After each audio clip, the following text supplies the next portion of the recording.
3G stands for third generation, and this is referring to the grandchildren of Holocaust survivors. I'm a 2G. Both my parents survived the Holocaust. And many Holocaust survivors, and my mother in particular, were very involved in a speakers bureau through the Jewish Family and Children's Service to tell the stories of what happened during the war and also how they survived the war and rebuilt their lives afterwards.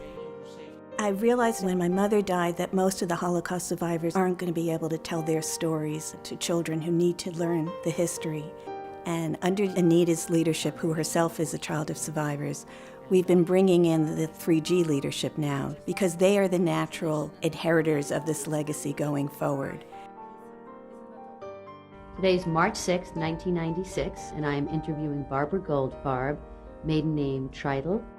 Barbara, is there any message you have to deliver to your children or your grandchildren or experiences?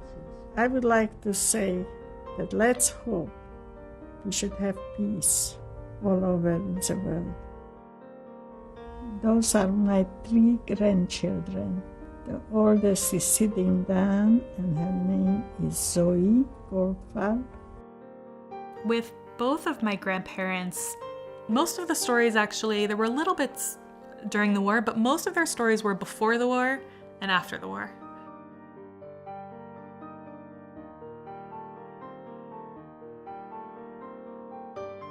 My grandfather fled Germany as a teenager on Kristallnacht by himself.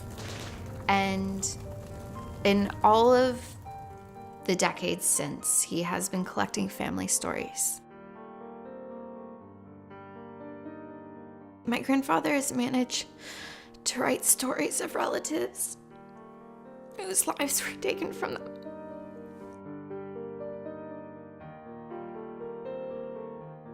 My grandfather had blonde hair and blue eyes, and as a result, he was able to continue to work at the beginning of the war.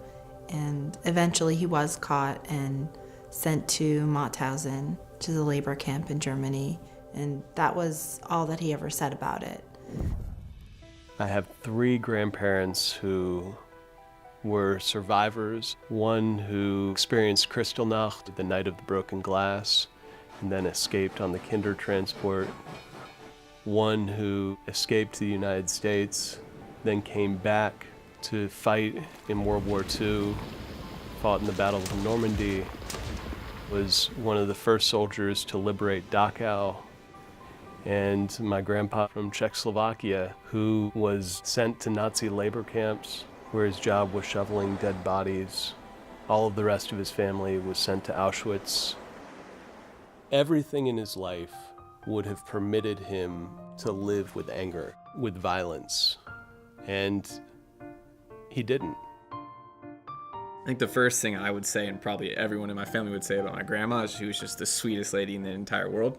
After everything that she went through, she never had a bad thing to say about a single person. My grandma would pick up the phone, and I would say, "Hello, Rita, it's Rabbi Wasserman calling from the yeshiva." And she would start laughing, and I'd say, "I just wanted to call to let you know that you invited to the Pinkelstein wedding. God forbid you shouldn't be there." And my grandma would just be absolutely losing it on the other end, because I think in some way it sort of reminded her of the types of folks she maybe grew up with, or she just knew that I was an idiot. Either way. But when it comes to my grandma, I think it's almost hard to comprehend how, after she went through so much and lost so much and came to this country with so little, having lost everything, that she could still manage to be such a warm, caring, and just friendly person to everyone she encountered. Growing up, I always knew that my grandmother would cry before she went to bed for those that she lost during the Holocaust. And to think about what she went through, I mean, to come home after a war with an infant son and to find out your entire family had been wiped out, how do you find that human strength? And I feel so incredibly blessed to have had a grandmother that was able to channel that strength to survive so that generations, including myself, would be there to live out this legacy and to be strong and to preserve the Jewish people. I think originally the 3G group was something I was looking for personal meaning. I was looking to connect with other grandchildren of survivors or other people who were interested in these stories and figuring out what it meant to us now.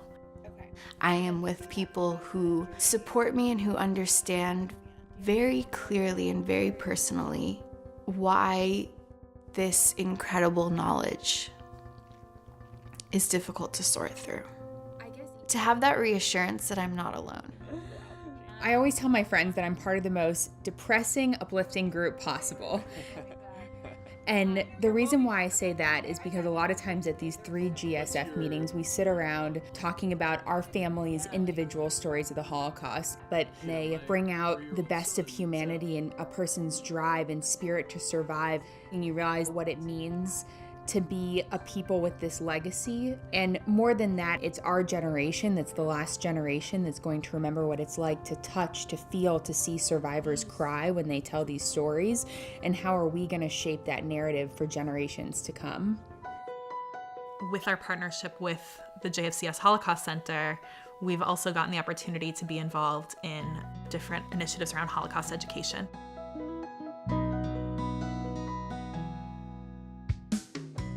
In case anyone didn't notice by the 15 menorahs in front of you, this is a Hanukkah party. So happy Hanukkah. My name's Stephen Green. I'm on the Leadership Council of the 3G group here in San Francisco. It's for people who are grandchildren of Holocaust survivors and people who just want to connect with a meaningful topic and group of people. We all have a bajillion stories. One of the most impactful events has been these Shabbat dinners and events around holidays where either we're meeting with survivors or just with people who want to be able to have a place to talk about the Holocaust and the legacy that it has on us as a Jewish community. And we are enabling Judaism to connect with the history of the Holocaust. And the group has just mutated into becoming larger and larger and larger every time, which is very exciting to see. We volunteer with Cafe by the Bay to serve Holocaust survivors meals, and we share stories of their past and our family's past. We always tell them that we're grandchildren of survivors so that they have an idea of why we're there. We want them to know that grandchildren care. It's probably not going to be a surprise for a lot of people that I know JFCS.